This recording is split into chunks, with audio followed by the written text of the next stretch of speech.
Boa noite, meninos. Então, nós vamos refazer aquela aula de coluna, né? Nós vamos iniciar por aquele slide em que mostra o desenho da coluna e é aquela pergunta por que a gente está estudando anatomia.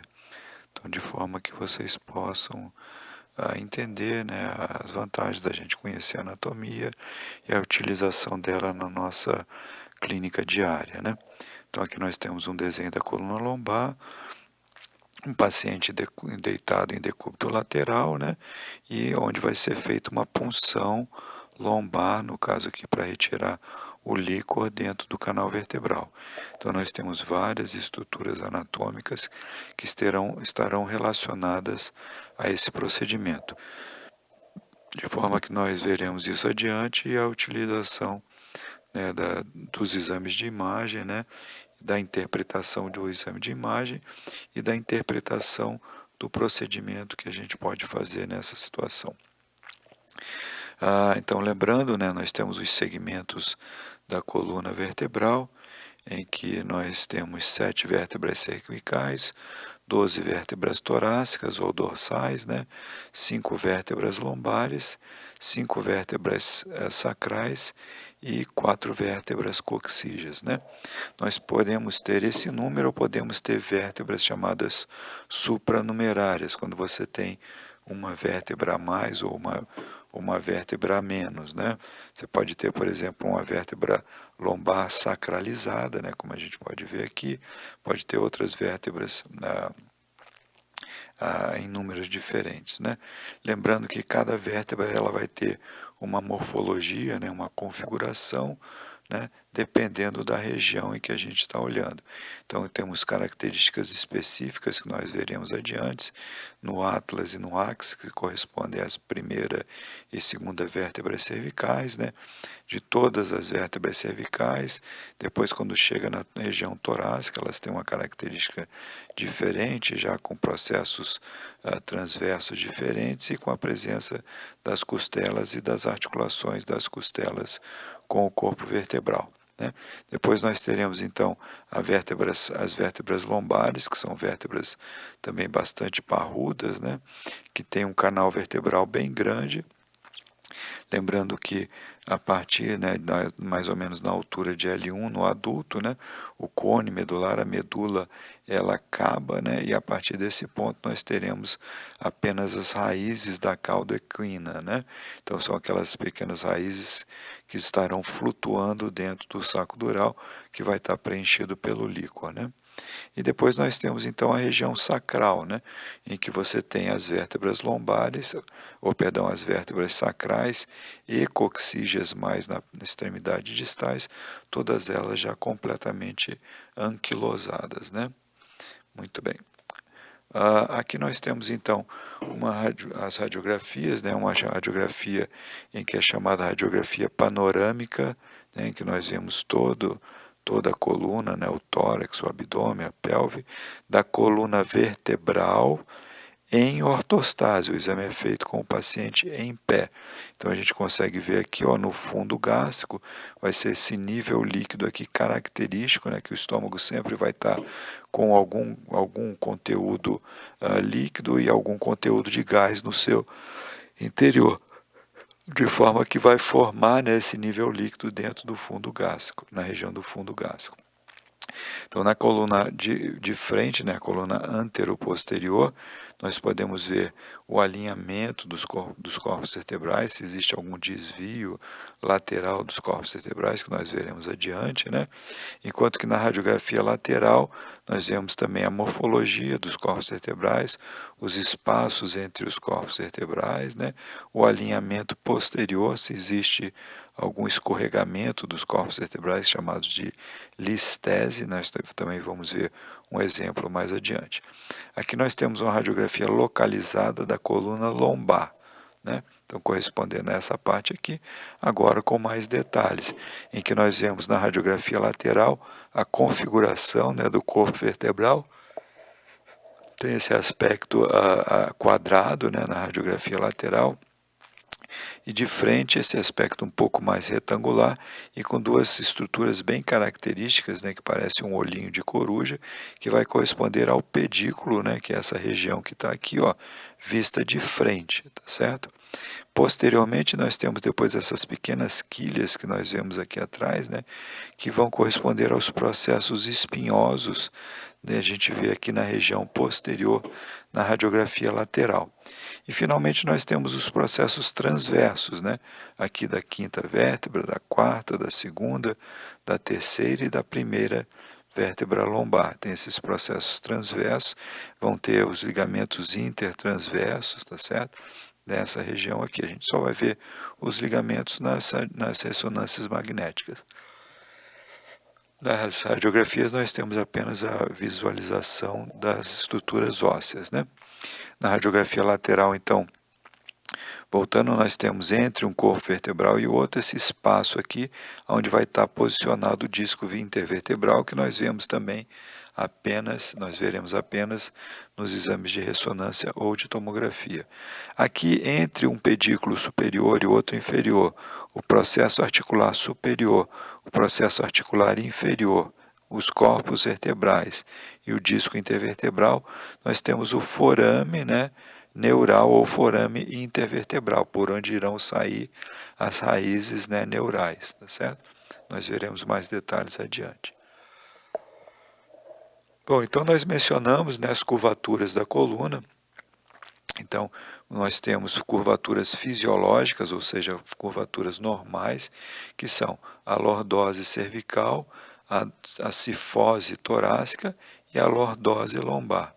Enquanto que os desvios, né, do eixo visto de frente na radiografia anteroposterior são chamadas escolioses, são desvios patológicos, não são desvios normais, uma vez que o habitual é a gente ter a coluna, né, dessa forma alinhada, né, que tem um discreto desvio, mas nada significativo, mas é ter a coluna alinhada de forma que tem um corpo vertebral sobre o outro, né? Então aqui, ó, um exemplo do desvio patológico, uma escoliose à direita, né, uma escoliose para o lado direito, com a concavidade do lado esquerdo, e aqui a razão dessa escoliose, né? Aqui uma curvatura em que a gente não vê nenhuma malformação de corpo vertebral, e aqui um outro paciente que a gente pode ver então a razão da escoliose nesse caso aqui, que é uma vértebra mal formada, né? Você tem apenas a metade da vértebra nessa região lateral, tá? Onde a gente identifica o pedículo aqui, vertebral, e do lado de cá não tem. Então vai formar o que mostra no desenho aqui. A ausência dessa porção aqui faz com que a gente tenha uma curvatura patológica chamada de escoliose. Enquanto que nessa outra aqui existe a escoliose, mas não identificamos nenhum tipo de malformação. As escolioses idiopáticas, assim chamadas, correspondem à maioria dos casos de escoliose identificados, né? Bom, então só para lembrar, a gente tem que ser capaz, né, vocês devem ser capazes de identificar essas estruturas aqui, que são as mais importantes para a gente ver. Aqui nós temos um desenho da anatomia, aqui um corte axial de ressonância magnética e aqui um corte axial de um cadáver, né? Então você tem que ver o corpo vertebral, corresponde a essa região que está aqui. Isso aqui é o corpo vertebral. Entre um corpo vertebral e o outro, nós teremos o disco, né, que corresponde a essa região que está aqui. Esse corte foi feito na altura do espaço entre do disco intervertebral. Então a gente vê o disco intervertebral aqui, essa estrutura mais escura. Dentro do canal vertebral, nós teremos então a medula espinhal, que é essa estrutura que está aqui, ó, tá certo? Em volta da medula espinhal nós temos o líquor, né? E envolvendo o líquor, mantendo essa região, a gente tem o saco dural, né? Que é essa estrutura que tem aqui, que é a continuação desde lá da região da calota craniana, né? Da dura mater até aqui embaixo, tá certo? Bom, aqueles forames intervertebrais que nós vimos aqui, ó, os forames neurais, correspondem a essas regiões que estão aqui, ó, uma do lado de cá, uma do lado de cá, por onde irão sair, então, as raízes, né, neurais, uma raiz anterior, uma posterior, o gânglio neural aqui, tá? Então nós podemos ver que essa região ela tem gordura, né, a mesma gordura que tem na região do retroperitônio, você vai ter a região na gordura aqui, chamada de gordura epidural, em volta do saco dural, né? Outra estrutura que é importante a gente reconhecer são as apófises articulares. Nós vimos elas no plano sagital e agora nós vemos elas no plano axial. Um processo articular superior e um outro inferior, formando as articulações interapofisárias ou zigoapofisárias. Elas são importantes por quê? Porque elas estão relacionadas diretamente ao forame neural, ao forame intervertebral, né? E qualquer anomalia delas pode estreitar o forame e comprimir as raízes aqui, tá? Bom, a próxima coisa nós já falamos, né, as raízes neurais, a aorta que vai estar posicionada anteriormente ao corpo vertebral, aqui na região lombar, né? Essa é uma parte mais alta, nós temos ainda aqui o pilar diafragmático em cima da aorta, tá? A musculatura paravertebral, que corresponde a essa musculatura da região posterior, aqui a gente vê o quadrado lombar, a musculatura eretora da espinha, tá? E as lâminas, né? Então você tem uma lâmina óssea aqui, outra lâmina óssea aqui, que vão se juntar na linha média e formar o processo espinhoso. Bom, então só para lembrar agora como são feitas, né, essas estruturas, né, do que elas são compostas. Então o nosso corpo vertebral, ele vai ter uma região periférica, um osso mais duro, mais branco, né, que a gente vai ver na radiografia e na tomografia, tá? Que é o chamado osso cortical, enquanto que a parte central é um osso esponjoso, onde vai estar bastante a presença de medula vermelha, tá certo? Então esse é o osso esponjoso. O disco intervertebral, o disco que é colocado entre um corpo vertebral e outro, ele é como se fosse uma cebola, né? Se a gente cortar uma cebola no meio, nós vamos ver aquela camada, né, que vai fazendo vários círculos, um em volta do outro, que é o chamado de anel fibroso, enquanto que na parte central nós temos uma estrutura gelatinosa, mais mole, bastante hidratada, que é chamado de núcleo pulposo, né? Se nós tivermos alguma rotura desse anel fibroso, o que vai acontecer? Esse conteúdo do núcleo pulposo ele vai extruir, e se ele se extruir para dentro do canal vertebral, para a região dos forames neurais, ele vai fazer compressão das estruturas neurais, causando a sintomatologia clínica, dependendo de onde ele está comprimindo. A gordura epidural nós mencionamos, então é apenas a gordura em volta do saco dural. Uma vez que o canal vertebral na região lombar é maior, nós vamos ter mais gordura nessa região, tá? O saco dural vai ser então um tecido conectivo denso, é como se fosse um couro, né? Ele é bem duro, bem resistente. Quando a agulha então passar por ele, você vai sentir, né, como uma agulha perfurando uma estrutura dura, né? A medula espinhal vai ser a continuação do parênquima cerebral, tá certo? Então nós vamos ter uma parte da medula branca e uma parte da medula cinzenta nela também. Os ligamentos, que são formados por fibras colágenas, permitem uma pequena mobilidade das estruturas dos corpos vertebrais, né? E que nós veremos adiante. Nós já mencionamos os ligamentos entre os processos transversos, nós temos também os ligamentos entre os processos espinhosos, né? Temos os ligamentos na parte anterior, que é o ligamento longitudinal anterior, outro posterior, o ligamento longitudinal posterior, que desce desde a região do clivos e vai até a região sacral. Depois nós temos as articulações, né, zigoapofisárias ou interapofisárias, que são articulações em que nós temos a estrutura cartilaginosa na superfície óssea, né, e uma membrana sinovial envolvendo a articulação. Isso quer dizer que ela está sujeita ao mesmo tipo de doença das outras articulações. Se você tem um trauma, isso aqui inflama, ou se você tem uma doença como a artrite reumatoide, por exemplo, a sinovial pode inflamar e fazer derrame articular. O derrame articular vai distender a sinóvia, que ela é bastante inervada, e isso vai causar dor. É uma das causas de dor lombar. Depois nós temos várias estruturas vasculares, né? As principais relacionadas a essa região é o plexo venoso, né? Os plexos venosos tanto na parte anterior como posterior do canal vertebral. E finalmente a musculatura que mantém a coluna, né, alongada, né, é uma musculatura estriada, tá certo? Então aqui nós temos centralmente um corte sagital de ressonância magnética, aqui um corte axial e paralelo, né, junto a eles nós temos os cortes do cadáver. Então, praticamente a gente identifica as mesmas coisas, né, as mesmas estruturas que a gente consegue ver aqui no corte do cadáver, né? Então nós temos o corpo vertebral, aqui o corpo de C2, que tem esse aspecto específico aqui diferente, que é o processo odontoide, né? Entre um corpo vertebral e outro nós temos o disco intervertebral, que é esse que está aqui, ó, mais branquinho, tá certo? Tá? Na parte anterior e na parte posterior da coluna nós temos os ligamentos longitudinais, né? Então, o ligamento longitudinal posterior, que vai sair aqui e vai até a região sacral, e o ligamento longitudinal anterior, a mesma coisa. Tá? Num corte axial aqui, ó, bem feito aqui nessa região, nós podemos identificar então toda a musculatura do pescoço, tá certo?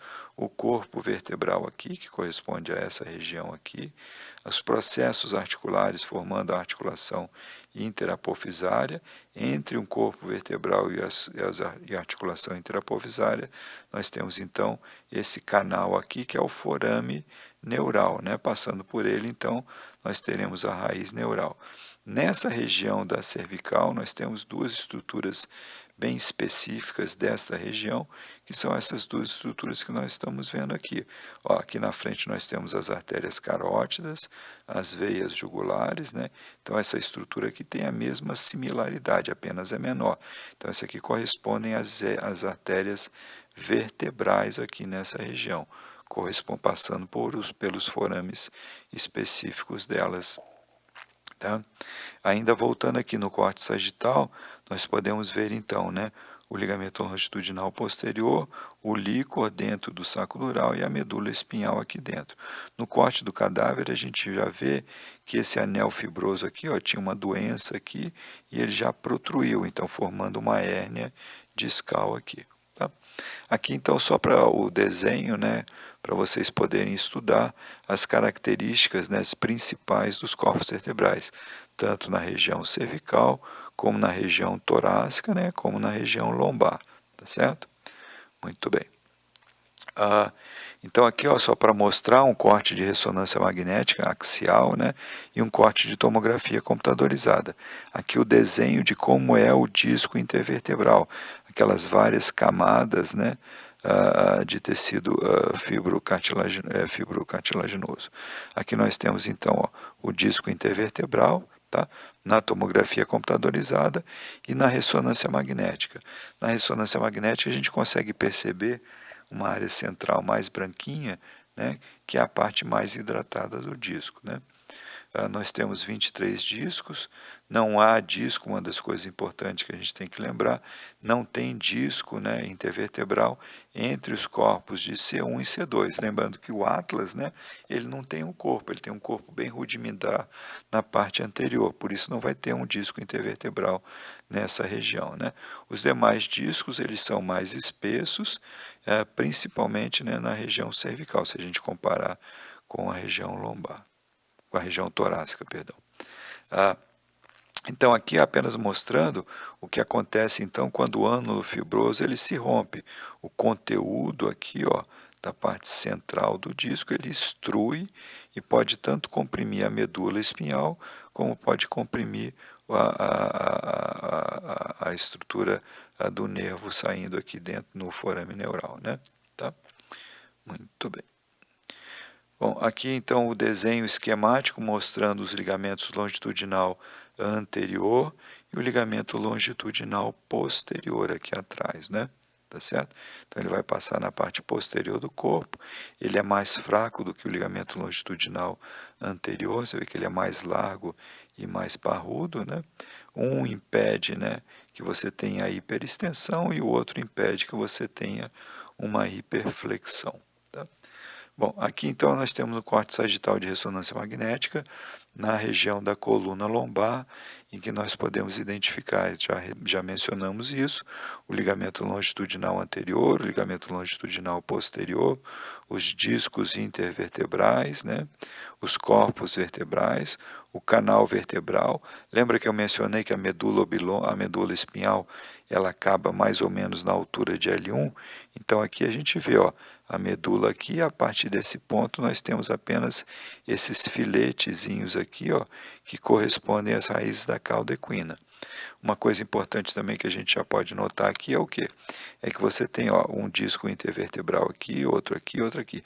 Repara que eles têm mais ou menos a mesma espessura, né, a mesma altura. Quando a gente chega aqui embaixo, ó, em L5S1, você já nota o quê? Que a redução importante da altura do disco, ou seja, existe uma doença do disco, uma alteração degenerativa desse disco, e além disso, né, como ele apertou e espremeu, como se fosse uma pasta de dente, né, ele tem que se mover para algum lugar. Então ele pode se mover um pouco para a parte posterior e um pouco para a parte anterior, né, e também para as porções laterais, e vai causar a compressão das estruturas relacionadas a essa região. Aqui nesse caso o ligamento longitudinal anterior, aqui nessa região o ligamento longitudinal posterior, podendo chegar a haver uma hérnia discal, comprimindo o saco dural e as raízes neurais. Nós temos aqui então agora na região da coluna cervical uma radiografia em que você identifica as estruturas ósseas e aqui uma ressonância mostrando dentro do canal vertebral, né, a medula espinhal aqui dentro. Bom, a junção crânio-cervical, então, é uma área bem específica, tá certo? Nós temos todas essas estruturas anatômicas relacionadas a essa região, e a característica principal é aquela que eu já havia mencionado, é a articulação entre o atlas e a base do crânio através dos côndilos occipitais, né? E a relação entre o atlas, né, o C1, e o axis, né, que é o processo odontoide aqui, onde a gente não tem um corpo vertebral e você tem a parte superior do processo odontoide se articulando com a região anterior, o arco anterior de C1. Se a gente pegar e colocar uma ressonância magnética agora, aqui ó, nessa região, você nota que aqui você não vê as estruturas neurais. Na ressonância você consegue ver, ó, a medula oblonga com a ponte aqui, ó, tá? Perdão, aqui é o tronco cerebral, a ponte aqui, a medula oblonga aqui embaixo, e daqui para baixo a medula espinhal passando pelo forame magno, né? Aqui nós temos o conteúdo da fossa posterior, o forame magno, número 2 aqui, tá? O cerebelo aqui, e em cima do cerebelo, separando o cerebelo, ou seja, o conteúdo da fossa posterior com o conteúdo da fossa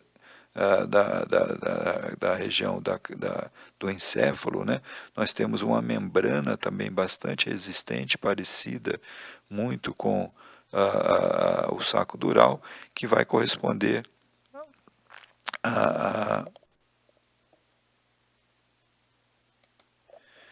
vai corresponder ao tentório, que vai separar a fossa infratentorial da região supratentorial. E na frente aqui, do mesmo jeito que a gente tem o forame magno, existe uma abertura, né, por onde vai passar o tronco cerebral, que vai se comunicar com o telencéfalo. Tá? Muito bem.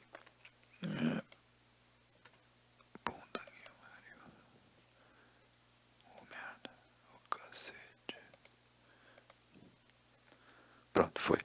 Então aqui só os desenhos, né, para a gente relembrar as estruturas anatômicas da região da junção crânio-cervical.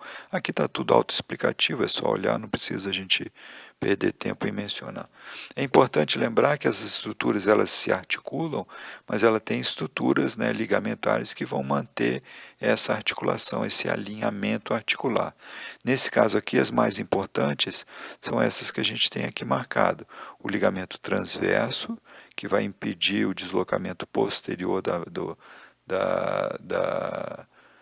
processo odontoide, né, que você imagina eventualmente se ele se migrar para cá, se ele se deslocar posteriormente, ele vai comprimir a medula aqui, que é uma coisa bastante séria. traumas, né, principalmente os traumas de chicote, podem fazer a lesão dessa estrutura ligamentar, levando à compressão da medula espinhal. Nós temos também os ligamentos alares, está vendo? Parecem duas asas que estão aqui, ó, tá certo? Tá? E esse pequeno ligamento que sai do topo do processo odontoide, ó, aqui é do topo do processo odontoide, até a base do crânio, aqui no clivus, né, que é o ligamento apical. Então, esses são os principais ligamentos dessa região. Aqui mostrando uma radiografia de frente, em que nós identificamos exatamente o que está aqui nesse desenho, né?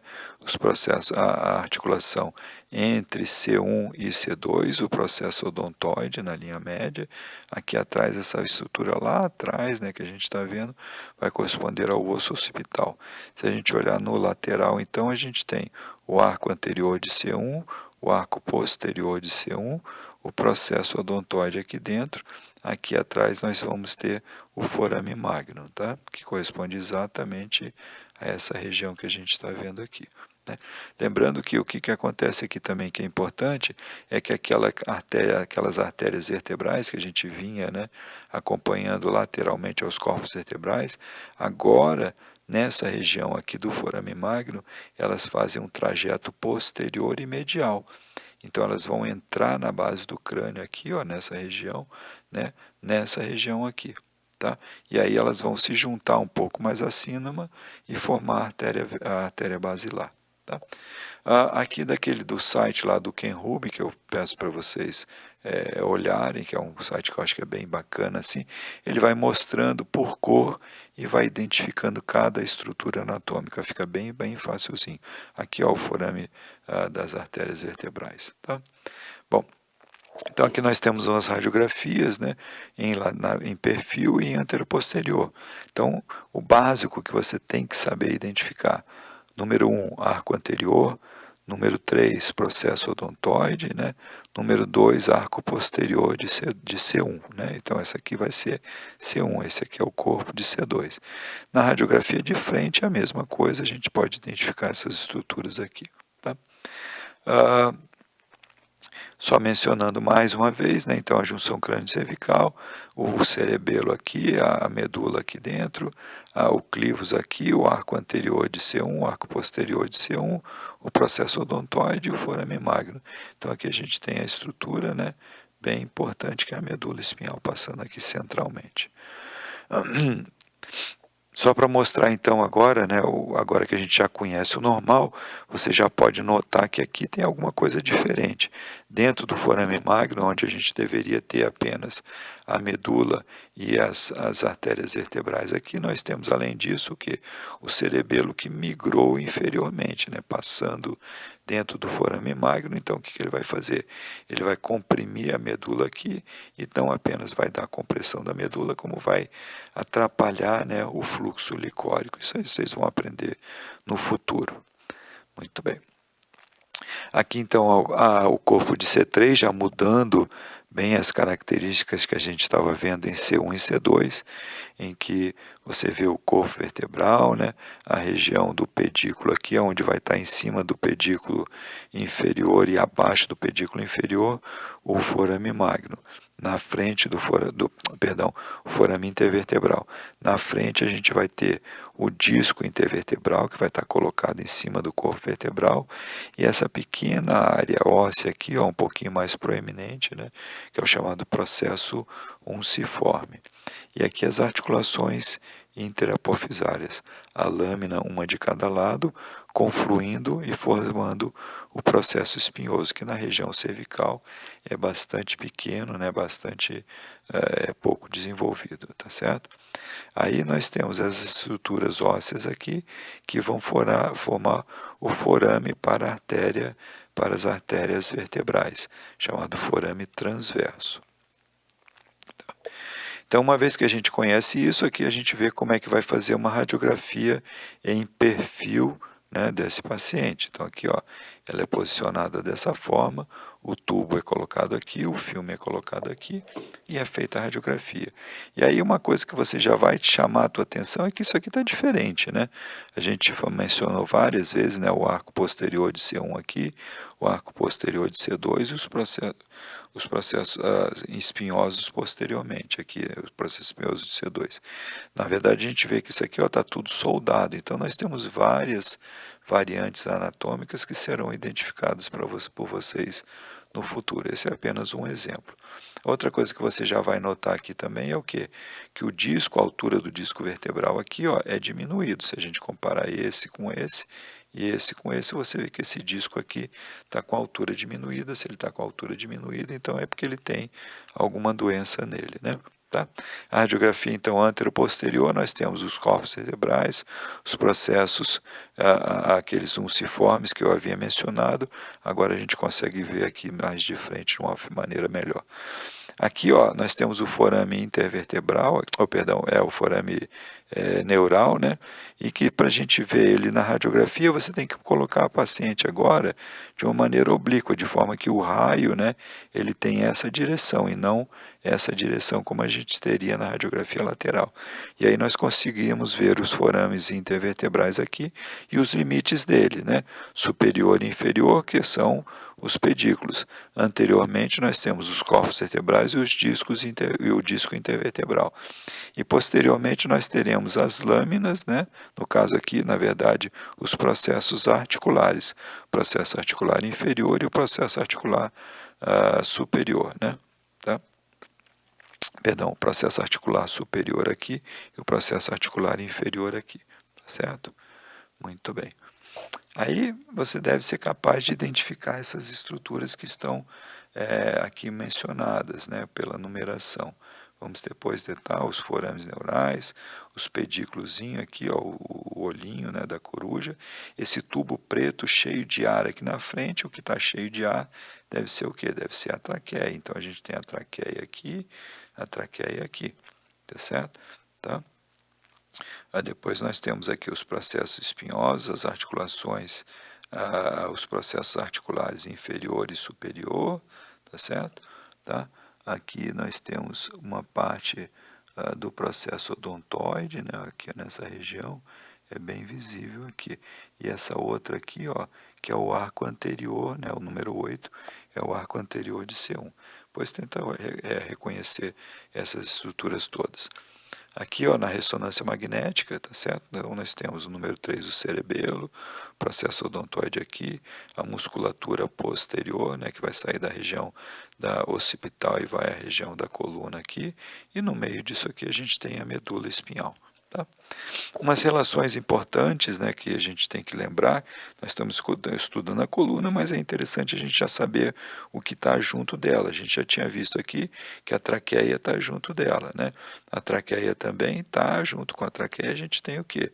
Você já tem o esôfago, né? Então aqui nós temos uma radiografia lateral, em radiografia em perfil, em que nós temos o esôfago, né, com contraste dentro dele, e você vê que uma alteração degenerativa aqui, com formação de osteofito anterior na coluna cervical, causando compressão e deformidade do esôfago. Isso pode estar distúrbios da deglutição. Esse outro caso aqui, o que a gente tem? Você tem aqui uma coluna bem alinhada posteriormente, né? E lembra que eu mencionei? Então, ó, esse aqui você tem o que? Um desalinhamento. Então, essa é a espondilólise, que é o escorregamento. Se você tem uma falha óssea aqui nas lâminas, então você vai ter, você tem na falha óssea vai ser a espondilólise, né? O escorregamento vai corresponder à listese. Então, a gente tem uma espondilólise com espondilolistese aqui, tá? Um outro exemplo, né, de patologia, então, aquela mesma artrose ela pode estreitar o forame neural e comprimir as estruturas neurais aqui. Aqui a gente tem uma espondilolistese, né, um desalinhamento posterior, com uma hérnia aqui, né, e compressão da medula. E a gente vê então que já tem o que? Alteração de sinal da medula, então já tem uma doença da medula pela compressão crônica dessa região. Tá? Na coluna torácica, então, nós vemos o quê? As radiografias antero-posterior e lateral. Essa é uma região onde as radiografias não ficam boas, porque nós temos áreas muito densas, como a região do ombro, que vão estar junto de áreas muito transparentes, nessa região aqui, principalmente na parte mais inferior, onde nós temos os lobos inferiores dos pulmões, que são estruturas grandes e bastante aeradas, né? Bom, tem características específicas da coluna torácica, tá certo? Então é onde a gente tem os corpos vertebrais mais largos e mais espessos, tá certo? Eles suportam bastante peso. Nós temos também os processos espinhosos, que ele tem uma característica, né, diferente dos processos espinhosos da região cervical, que são mais horizontalizados, e da região lombar também. Eles são bastante verticalizados na região da coluna torácica. Tá? Então, isso faz com que você tenha uma capacidade de flexão muito grande, mas uma capacidade de extensão bastante reduzida, né? Tá?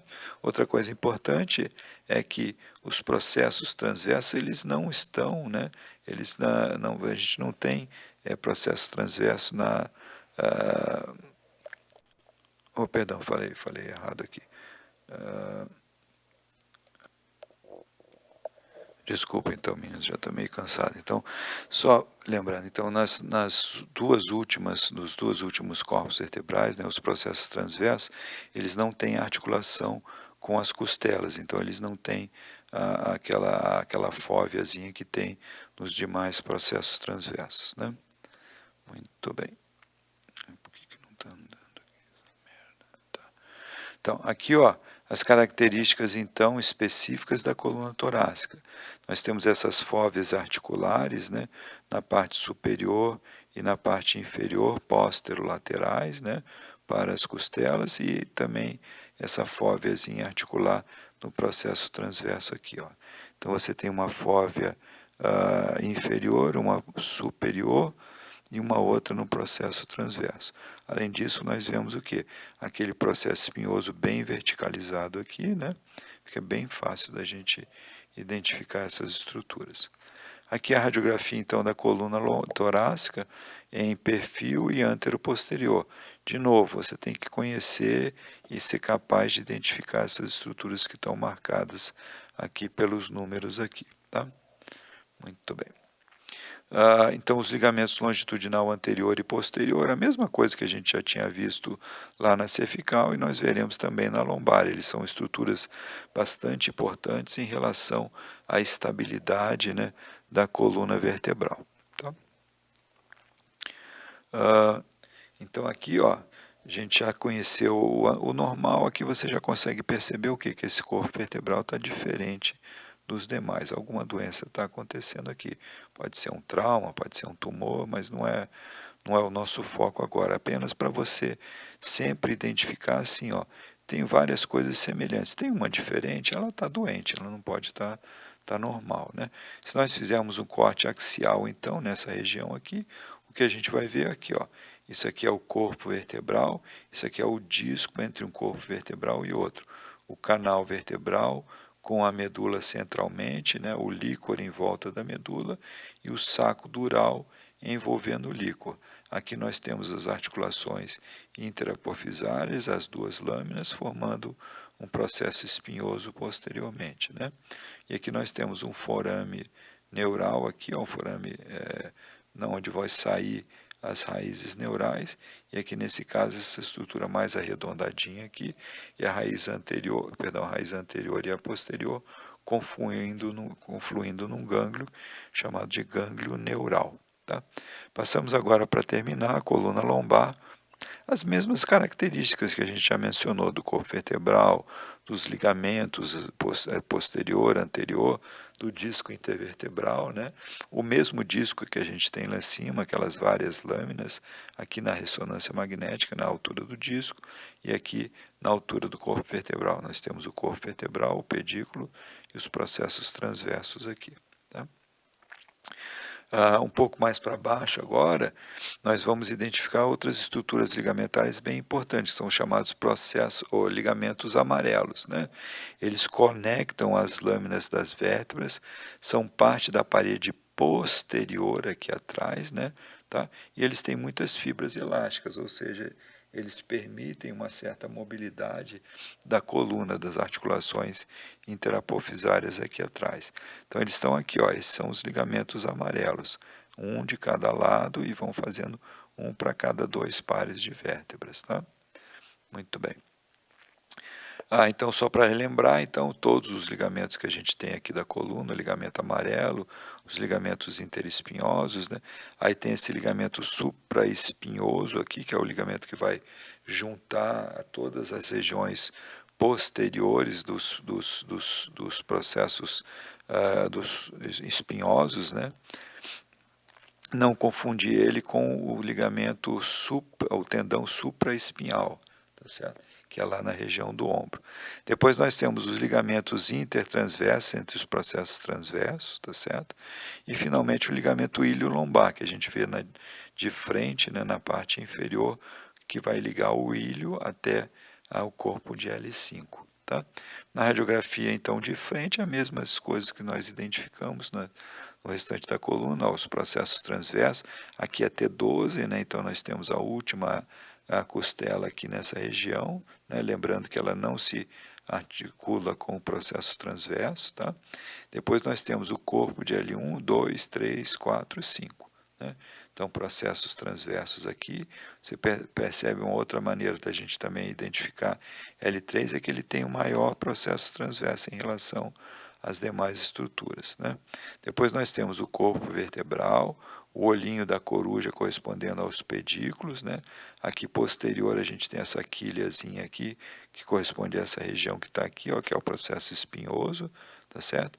Entre um corpo vertebral e outro a gente tem o espaço intervertebral, onde vai estar o disco intervertebral. Tá?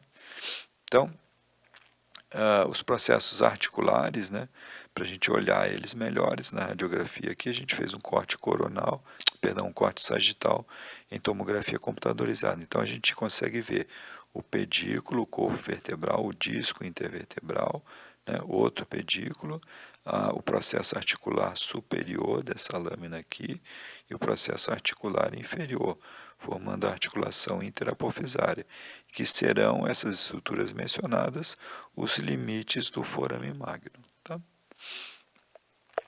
Então, para acabar aqui, lembrando então, quando a gente for fazer a nossa punção lombar, o que nós vamos fazer? Primeiro, fazer com que o paciente faça o quê? Uma cifose dessa região. Então, ele não pode ficar com essa lordose aqui, porque senão você não consegue passar a tua agulha aqui, nessa região. Ela vai entrar por aqui e vai bater na estrutura óssea aqui. Se você conseguir acompanhar ela nessa região aqui, fica bem mais difícil a punção. Então a gente faz o paciente fazer uma flexão lombar, de forma que você, primeiro, quando você faz a flexão, os processos espinhosos eles vão se afastar um pouquinho, né, limitado, é claro, pela elasticidade do ligamento interespinhoso e o ligamento supraespinhoso, tá certo?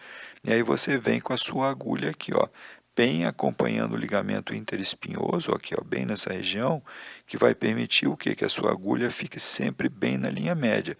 Porque se a agulha desviar para cá, ela vai furar aqui e vai machucar uma raiz nervosa, tá certo? A agulha batendo numa raiz nervosa dá um choque, dá uma dor bastante importante, é mais ou menos como você imaginar, né, aquele motorzinho do dentista pegando ali no nervo do seu dente, para você imaginar o quanto que dói. Tá? Uma vez que você chegou aqui, passou por todos esses ligamentos aqui, e alcançou o saco dural aqui, você vai sentir uma estrutura resistente, você empurra mais a agulha, ela vai fazer tipo um poquezinho e de repente você não tem mais resistência para empurrar a agulha. Aí você vai saber que você está dentro do saco dural. A medula está aqui em cima, por isso você vai fazer a punção aqui embaixo, onde você tem as raízes boiando aqui. Então a agulha ela pode andar livremente aqui dentro, porque se ela encostar numa raiz, a raiz vai andar para um lado ou para o outro, não tem nenhum problema. Tá certo?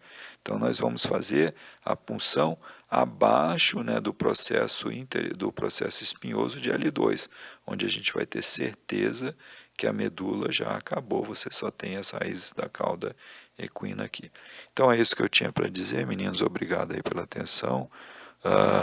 Depois eu vou combinar com a Carolina como é que a gente vai fazer para ter a lista de presença de vocês, tá? Obrigado, uma boa noite.